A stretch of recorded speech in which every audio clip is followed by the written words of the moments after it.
Hello, happy Wednesday. This is Wednesday Coffee with me, Pastor Justin. It is Wednesday, April 22nd, 2026, and I've just got a couple things I want to share with you today.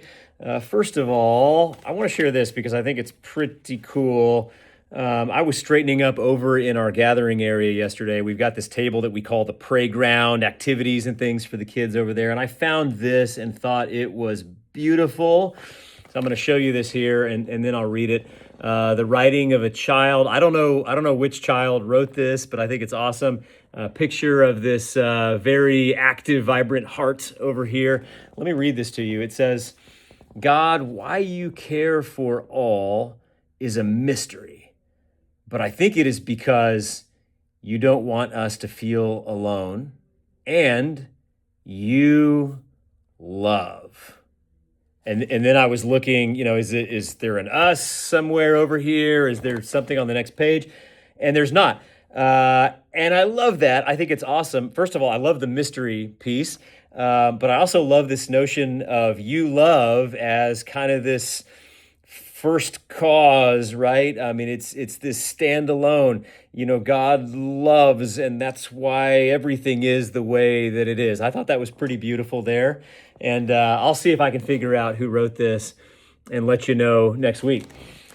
Relatedly, we were talking in Sunday school this week. We're doing a study in the disciples class here at FCC on Genesis, and we just started 2 weeks ago, and we're still in chapter 1, but we were talking about the sixth day of creation this Sunday, and I wanted to share with you just kind of a piece of the conversation that we were having there.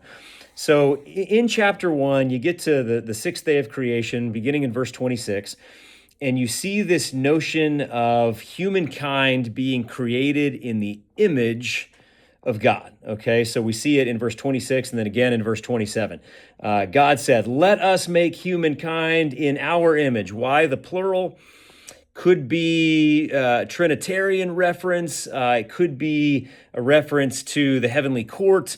Could be a literary device, like I might say, "All right, Justin, let's do this."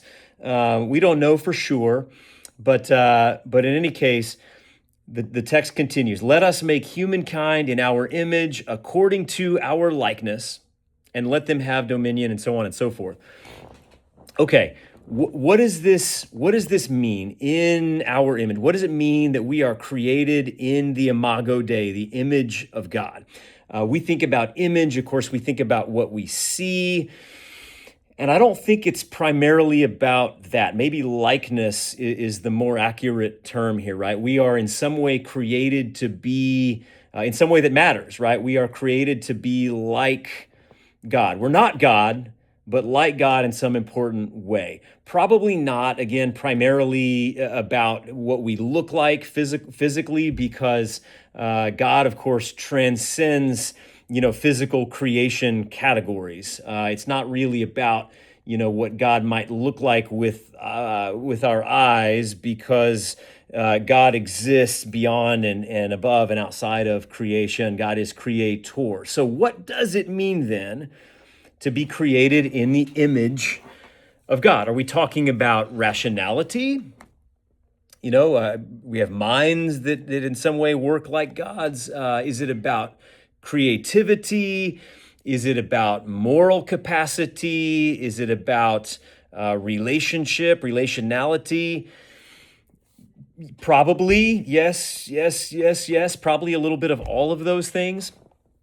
But there's something else here that I think is interesting about this text. So the text doesn't go on to explain what that means, what it means to be created in the image of God. But I do think it's interesting that line in the very same sentence flows directly into this notion of human beings having dominion over the earth. It's a call to creation care, right? A call to stewardship. And so many scholars claim that being created in the image of God might not just be, or probably isn't, just about what we are, but also about what we are for. Okay? Because again, image of God, and then directly into these stewardship roles and responsibilities that we bear. So maybe that's partly about what we are here for, right? Representing God's wise, loving, creative, life-giving rule in the world. And I think that's important, okay? I think it's important in terms of Christian service, right? We talk a lot here at First Christian Church about this notion of, every human being created in the image of God and therefore deserving of the dignity befitting a child that has been created by God. Dignity is one of our core values here, okay? So when we think about Christian service, I think that is important. Christians often talk about, the desire to give people not just a hand out, but a hand up, right? This desire to help people, live a more self-sustaining, more full life. And I think that's good. I think that's important because, there is dignity in those things. But again, if the image of God is not just about the R, but the R4, right? Then if we want dignity for people, then shouldn't we also want them to have purpose and vocation? Should we want them, not just to have the stuff that they need, but the opportunity to participate in this, right? The opportunity to be for what they were created to be for. So I think it's very important when we go out to serve, that we think not just about, certainly not just about sending checks or whatever, but not just about what we can do, but also about helping people be and do what they can be and do, right? Maybe the opportunity is, not just to be the servants, but to come alongside people in ways that invite them to be the servants, right? That actually give them purpose and participation and vocation, that give them the opportunity to be fully the people that God created them to be. That, I think, is dignity. It's hard. It means, relationship that is mutually transformative. We have to be willing to learn and be grown by others if we want to give them the opportunity to live in the full dignity that is involved in being created in the image of God.